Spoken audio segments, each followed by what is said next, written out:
Well, good morning. Don't you hate readings that end with something like this?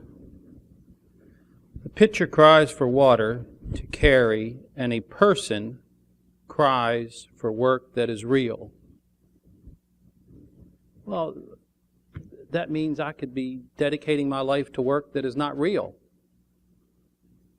What kind of question is that? What kind of thought is that? Now I'm going to have to spend the rest of my life figuring out whether I'm dedicating my life to something real or not real.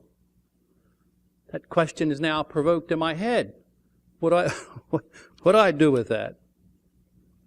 Spend the rest of my life figuring out whether my work is real or not real is what I do. The sermon title today, I believe, is The Good News of Universalism. And the good news of Universalism is that there is no hell. Hey, no hell. What do we do with that? Now, that is the great theological fear of many of church leaders and church denominations, is that if people believe there was no hell, what would they do? My first thought is, if there's no hell, that means we can go out and party. We can go out and have fun. We can just go out and do whatever we want, right? That's what they're afraid of. In essence, you would go out and do what you wanted to do, because there would be nothing to cause you fear to control your behavior and beliefs. But the problem with that is, and especially from the Universalist perspective, is that when a denomination, since the 6th century or so, is pushed, the idea is pushed upon a group of people that the love of God saves you from hell, and the love of God moves you to save other people from hell. And this is what the love of God is about. The great salvation story is you do not have to spend eternity in hell, and that love of God that saved you, when you feel that love, and you know you're loved and you know you're saved, that you will be motivated to go out and save others. Well, when you believe there is no hell, that does not eliminate the love of God. So then what do? You still have this sense that you are loved, but you don't have that negative side. So the Universalists have to do something with that love of God, other than preaching the salvation from hell. What are they going to do? And this sermon is about opening that question up and taking a look at that question. This year I had the bright idea of going to Vermont and starting my organic farm, since we have been doing earth spirituality and back to the planet and stories about the land. I thought, by God, I better get my hands dirty and put them in the soil and figure out how to do that. So I believe we purchased a book, or it might have been on a shelf, because it sounds like one of the books that would be on our shelves, was that Farming When It Counts, right? So now my organic farm is 20 feet by 30 feet. So we're moving along in life. And in the book, Farming When It Counts, this person gives some pretty practical, down-to-earth advice. And he says that when you start your garden, you dig it and turn, dig it and turn, dig it and turn, dig it and turn, and then you wait a week, dig it and turn, dig it and turn, wait another week, dig it and turn, so the grass dies, and that's also nutrients for the garden. And he said that you need to do that with the shovel, and I'm thinking, that's a lot of shoveling that I need to do, right? And then he says, well, I know most of you aren't going to do that, so when you get the rototiller, here's what you do. But the first choice is this. And he says, because what the rototiller does is, as it turns, it creates a hard place. A hard plate, he calls it. And that hard plate is difficult for the roots to penetrate, so that plants that need to be able to spread their roots deeper than that hard plate, that's going to be a problem. So I've got to thinking about the rototiller and this hard plate and the parable of the sower. So I think the parable of the sower needs to be updated, because they didn't have rototillers 2,000 years ago. And you know the parable of the sower is that the sower throws seeds and some fall out on the ground and the birds come and get them and they don't grow. And some seeds are planted and it's shallow and they spring up and the sun hits them and it dries them up. And some seeds fall into good soil and grow. And it's a parable about who we are as people when we hear the words of love. Sometimes the words of love, we hear it and we just drop them, we don't pay any attention. Sometimes we hear the words of love and we get all excited and we're going to get all committed and then 2 weeks later we let it go and we're back to doing whatever it was we were doing prior to hearing the words about love and how to love one another. And sometimes the words of love and the encouragement to love self and others sticks and it grows. But I think it's important for us in today's world to add this hard plate. That there is this great rototiller in the sky. Don't you love that? If you got to add it, why not? Great. And it is the media. The media churns our imaginations, but it doesn't churn it too deeply. It just churns it enough for you to hear a sentence, for you to hear a noise, for you to hear a thought. But it doesn't churn it so that you question the thought, that you question the noise, that you question the idea. It only churns it enough to insert the idea in your head so that you accept it. Period. Okay. For example,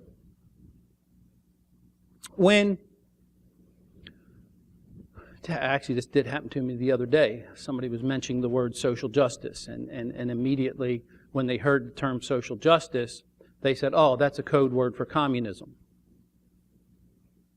Right? And liberals, a code word for socialism. Right?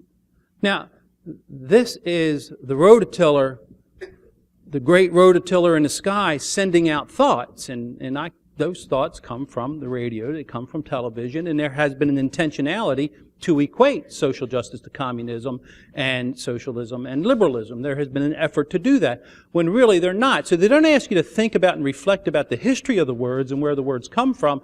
As a matter of fact, somebody said that to me about social justice and communism, and I challenged him on it, and it's a Catholic person, so he went and looked up the word, and I don't know this for sure, I'm taking his word for it.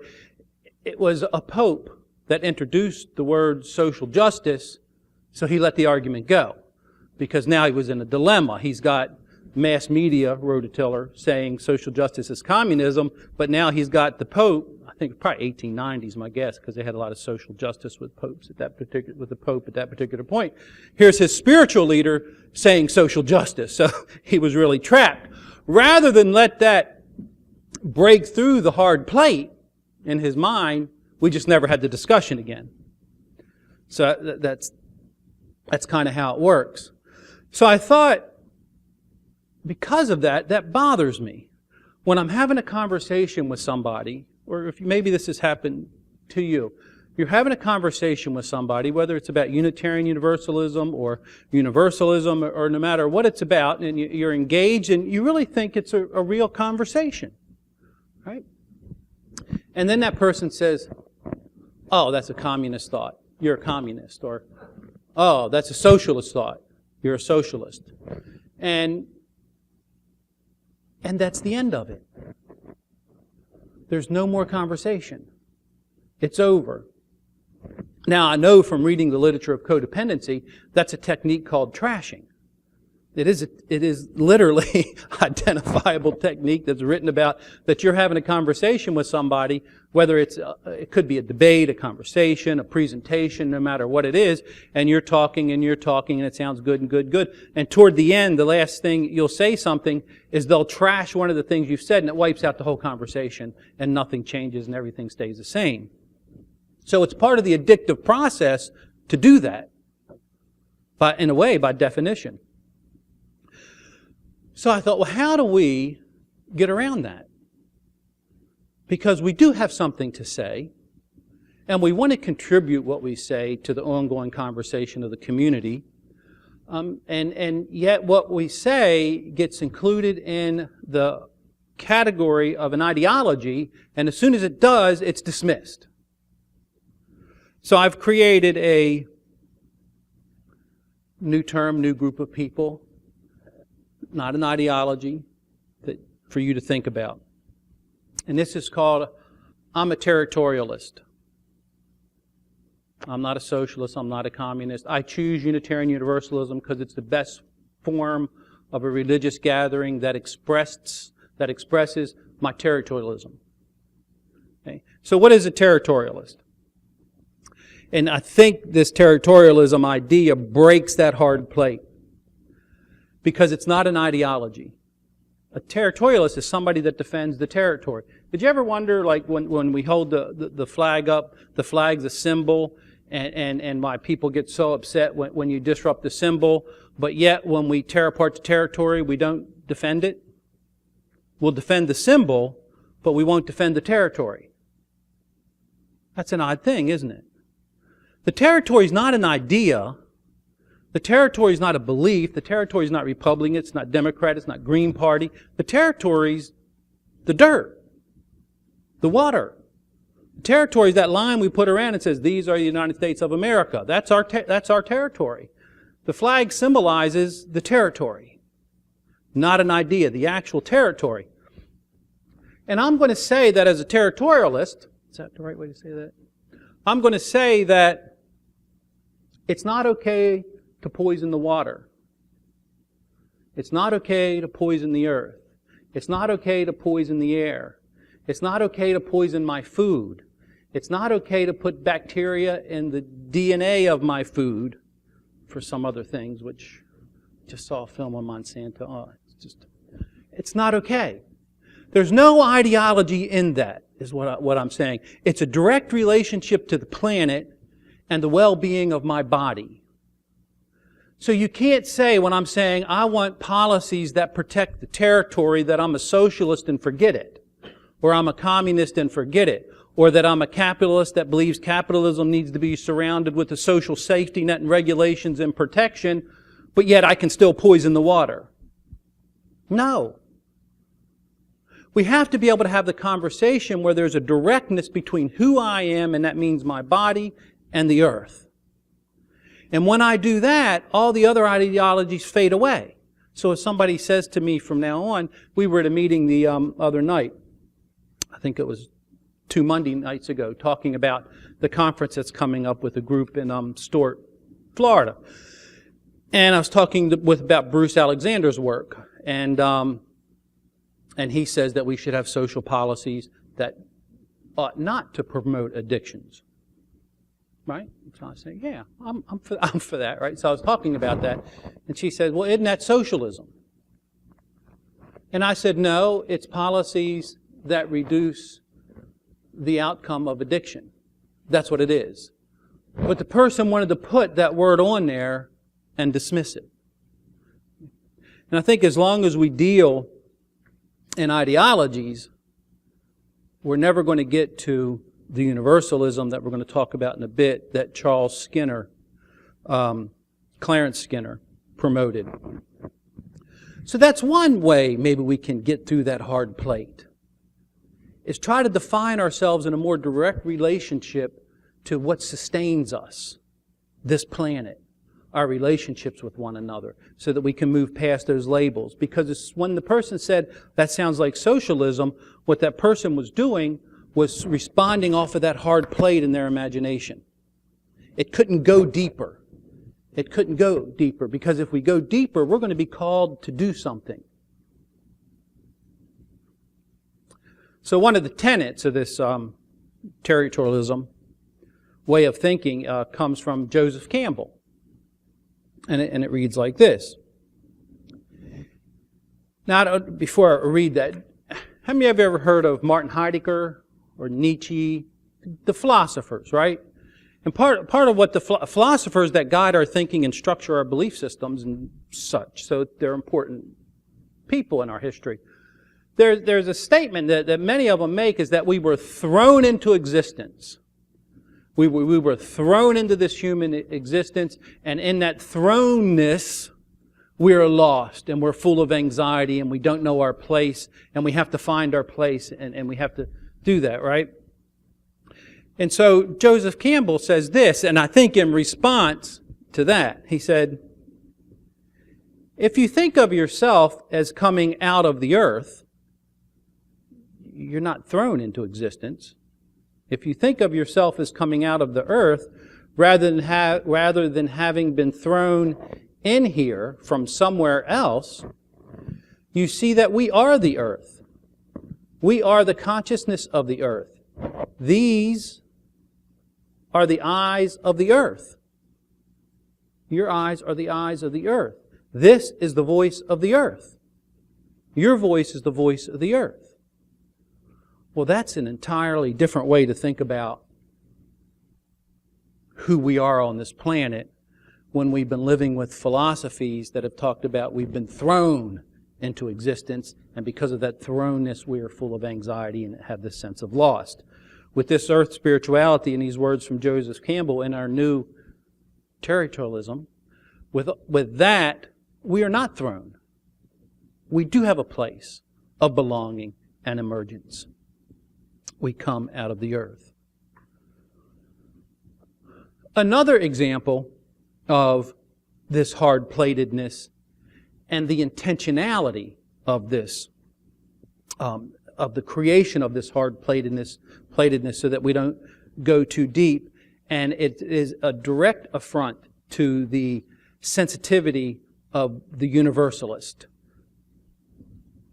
And this comes from the book The Creation of an Empire, talking about our nation and imperialism.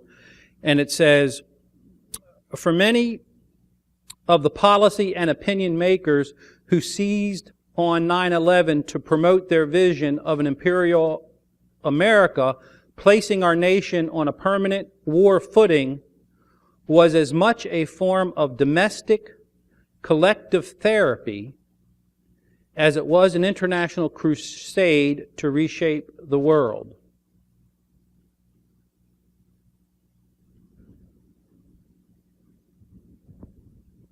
How do you move from being attacked to attacking and call that collective therapy?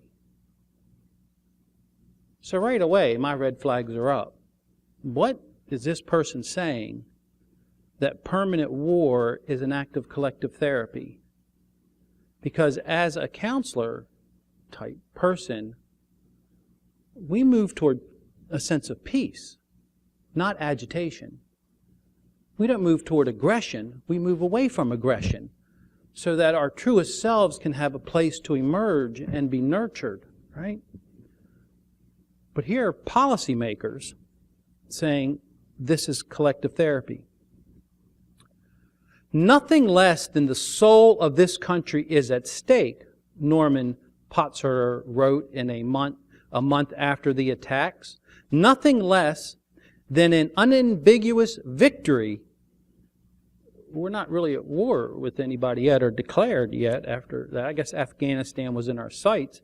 Nothing less than an unambiguous victory can save us from yet another disappointment as a nation and then as individuals, can save us from yet another disappointment. And I'm thinking in my head, okay, this is 2002, what's the disappointment he's talking about? Another disappointment in ourselves and another despairing disillusion with our leaders. The attacks provided a chance for Americans who crave a new birth of the confidence we used to have in ourselves and in America, the beautiful. Such desires to overcome the fractionalism and disenchantment that have plagued America since the 1960s were not confined to the political right. Many liberals likewise hungered for a renewed sense of national purpose. Now, you remember in the 1980s, the theory, the Cold War ended, and we had all that money we could use, not for the Cold War, but we could have used it for anything, right? You know, I was, maybe naive is the best word. I thought, oh good, Because now we'll take all those funds and put it into domestic programs, put it into educational process, putting it into, environmental things, because we'll have it now. We don't have to spend it there, right? So this person says, even with that, we don't have a national purpose yet, but we're going to get a national purpose in just a minute.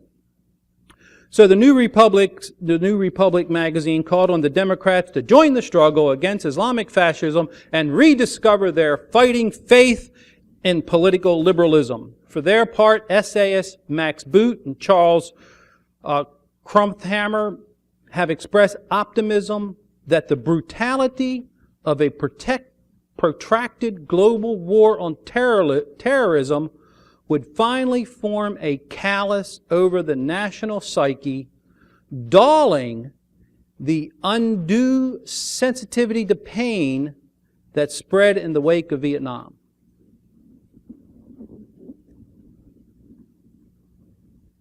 Now, how many of you are biblical people? I mean, have some sense. Because there's a theme in the New Testament. And St. Paul mainly is the one that promotes this theme. And he says periodically, their hearts have become calloused. Their hearts have become hearts of stone. Their imaginations are calloused and they cannot see good. And they move toward sin, lust, and greediness. That calloused in the Christian tradition is a word that is used to describe people that are cut off from their sensitivity to love, that are cut off from their sensitivity to Christ in the Christian. They're cut off to their sensitivity from their God. The callousness creates a darkness of the imagination in which we do horrible things. The callousness of love, of sensitivity is covered. And here's one of the leaders of our country saying that this is great because this is going to be so horrible, they're going to form a callous over that which makes them sensitive and that which makes them not want to go to war. We're going to have a callous over that. And we're going to win back our national pride, and we're going to move in, and we're going to be confident Americans again. That's the thinking. Okay. And further on, they use terms like this. Now they are talking about universalists at this point. We're the ones that are sensitive against military action. And Clarence Skinner is the one that was persecuted for being a pacifist. He was the one that was persecuted for saying that nobody that believes in Christ could promote war. Period. So he's the one. So we're updating, in a way, his response to World War I in that particular point. And this group of people says, again, we begin to roll back the anti-militarism that has infected the United States political structure. We're an infection. If we are against war, we have infected the culture that wants war. So we're an infection. And he says, furthermore, the government itself in the 1980s had to go against this adversary culture. Here's the government, okay, here's the boundaries of the United States, right?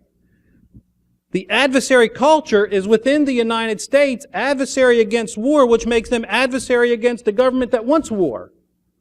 We're the inner adversaries. So they had to confront the culture of dissent. If you want peace and a world of peace, you are an infection to this government, a virus to this government. Do you remember that it was in Ohio? Somebody got the, it may have been Cleveland, maybe 3 years ago. Some of you might remember, that they got the city council to pass a resolution for peace. I don't know, right? There was such an uproar after they passed this resolution for peace. They called an emergency meeting to reverse their decision.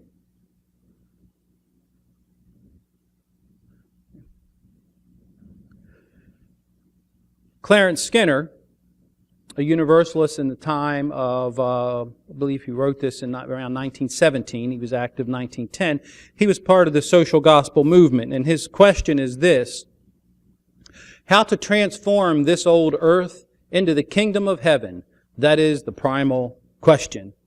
He was part of the social gospel movement, and I'm not sure if many of you are familiar with the social gospel movement that started in about 1870. And there's a term when you talk about the social gospel movement, that was driven by Christian socialists. Now, that's a term we don't hear often in our culture anymore. The Christian socialist really joined up with the labor movement, the feminist movement, and they were intertwined to bring about change in this country. And he was part of that movement, the Christian socialists. And did you know socialism was a strong movement? We had socialist mayors, governors. I think Minnesota had several. But after World War II, that was gone. That word and that thing, they were gone. So he's saying, how do we bring this kingdom of heaven? And what he did was he had this experience of the universal love of God.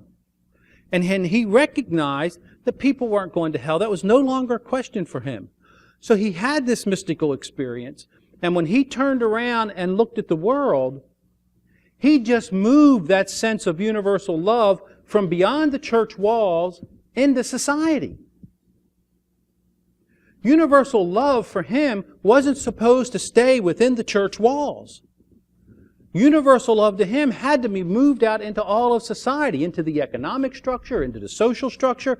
The economic and the social structure ought to be an expression of this universal and, for him, Christian love. He said that since the 3rd century, what happened was people talked about the person of Christ and being saved by Christ, but they forgot the program of Christ. So you could be saved by Christ, but yet behave really, according to him, any abhorrent way you want. And he said, absolutely wrong. He reconnected Universalism to the first couple centuries and said that if you're going to be a Christian as the Christians were in the first couple centuries, your whole life's going to change. Your attitude's going to change. Your sense of love's going to change. You know you're going to suffer because you know you're going to be going against the powers that be. And this is what you were called to do. For him, Christianity was a praxis. It was something you did. If you didn't do it, you were not it. In order to be it, you had to do it. You had to be active. There had to be action in it, is what he would say.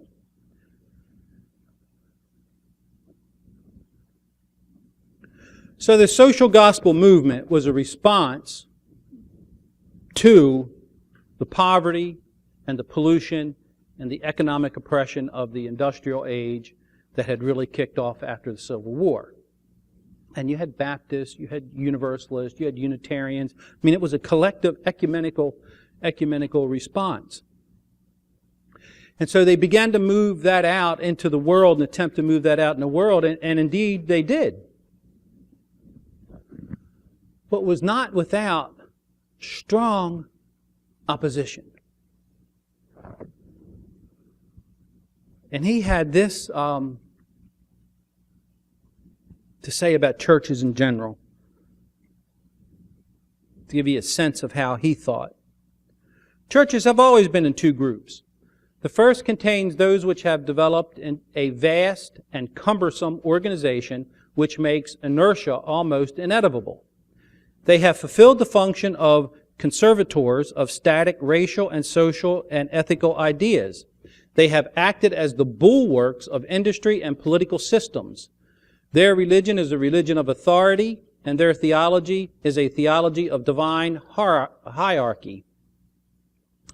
The typical product of such a church is completely satisfied with the status quo and desires to spread the sanctions of ecclesiasticalism about existing organizations, making social organizations like churches that don't change. The natural and inevitable social implication of theological conservatism is conservation. There is no creative dynamic in traditionalism. He was not a friend of the established church. Then he says, there is another group of churches which contains those fiercer, braver souls who passionately hunger after freedom of mind and soul. That's us. The Universalists. That's who he's saying who the Universalist is. A fierce group of people struggling for freedom. So, what does he do? He creates what he calls the completion, a program for the completion of humanity, anchoring, according to his mind, the Christian program of the 1st and 2nd century. He's taken what he believes was Jesus' program and takes it and brings it, and in the Universalist convention in 1917, he creates this document that's called The Universalist Church Offers a Complete Program for Completing Humanity. Don't you love it? We're going to complete humanity. Okay. Number 1, an economic order which shall give to every human being an equal share of the common gifts of God, and in addition, all that he shall earn by his own labor. Now, you can imagine how this went over, right? That's exactly right. But I'm going to call him a territorialist instead of a communist or a socialist. I don't think he'd make any bones about it, that at this moment in time, Christian Universalism was Christian socialism. I don't think he'd make any bones about that. Second, well, think about that. Whatever your labor makes, you get. That means nobody's making any profit off of you. I used to work at Friendly Ice Cream. You ever know Friendly Ice Cream? I was a manager trainee at Friendly Ice Cream for a while. And one of the big thing is to get labor under 17%. I mean, that was a big thing. You work and you get labor under 17%. Well, I had a knack, because I would do everything and run around and do everything, I could get labor to 14%. So I knew the fathers of the company would like me, right? But that's the way I thought. I did not think that sending people home had meaning for them, that they needed to make money to eat, to pay for school, to pay for other things. That wasn't even a thought to me. Just get that labor down. It was an insanity. It was hyper-individualism wreaking havoc on people. Well, and I probably did. Get this done, get that done, do it right. If the district manager was coming at 3, I'd have them standing, polishing things at 1 o'clock and say, you don't stop till the district manager's gone. I mean, we were gonna look good, right? So an economic order, a social order in which there shall be equal rights for all, special privileges for none, the help of the strong for the weak until the weak become strong. What would that look like in a healthcare program in our nation? That whoever is strong and has the wherewithal would share until those who are sick are healthy. Period. A moral order in which all human law and action shall be the expression of the moral order of the universe. Now, naturally, I want to tie that in with earth jurisprudence and Thomas Berry, but I don't know if I can really do that, except that he did determine that the unfolding of the universe, there was a moral order to the unfolding of the universe, and that we should not be incongruent with the unfolding of the universe. We should not be causing extinction. We should not be heating the earth if it's going to be a problem.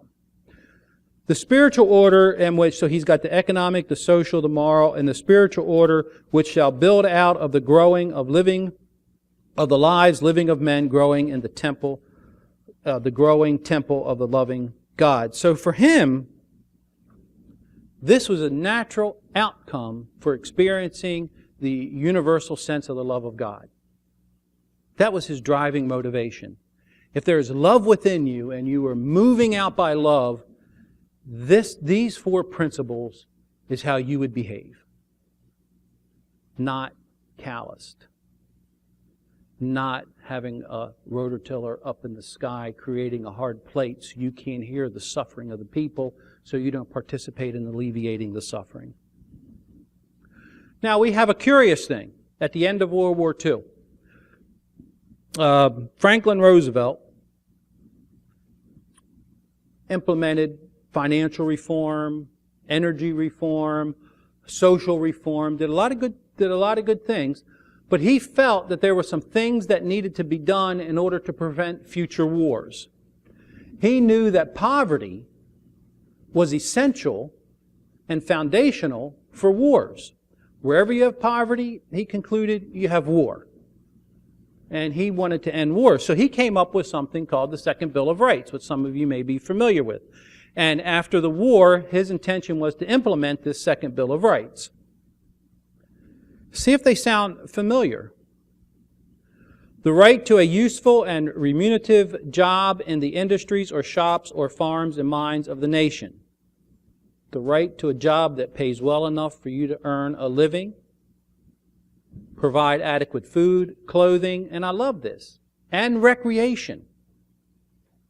The Second Bill of Rights included not just economics, but the well-being of your body and recreation. My hunch is it's because he had polio and he went down to, I think it was in Georgia, and he went to that recovery place and had recreation and saw that kind of stuff. But he had an experience where that was needed, therefore he included it.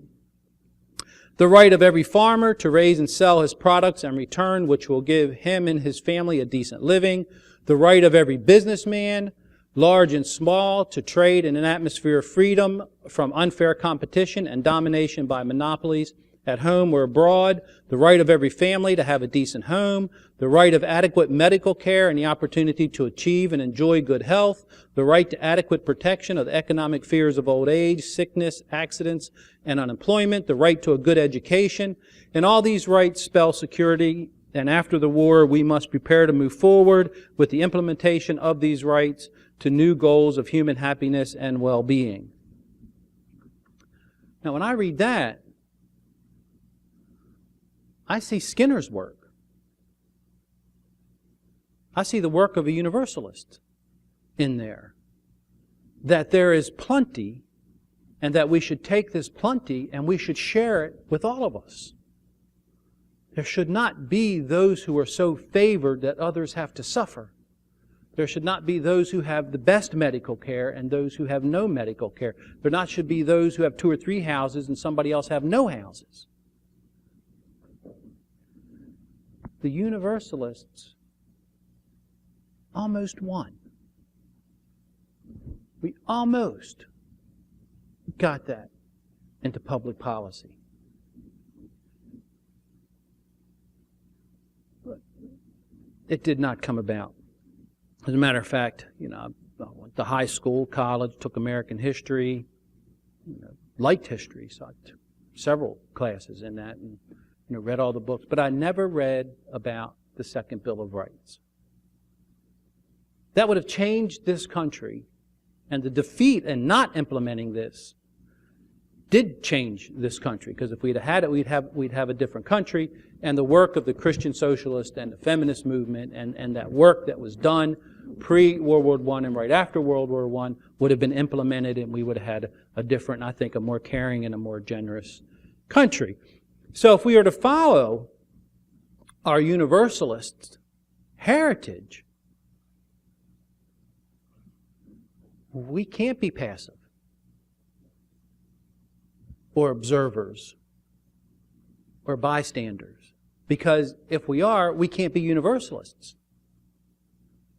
I'm going to go with Skinner's words. If you're going to be a Universalist, you're going to be about promoting not just universal love, but you're going to be about promoting that universal love in the implementation into social programs and to the structure of society. Well, that's a mighty tall order that we're being called to do from our Universalist heritage. It's a little different from the Unitarian heritage, but it's similar. The Universalist says you will be active, or you're not a Universalist. It's pretty confrontive. Clarence Skinner was pretty confrontive. We almost got it at the end of World War II, and so we know it can be done.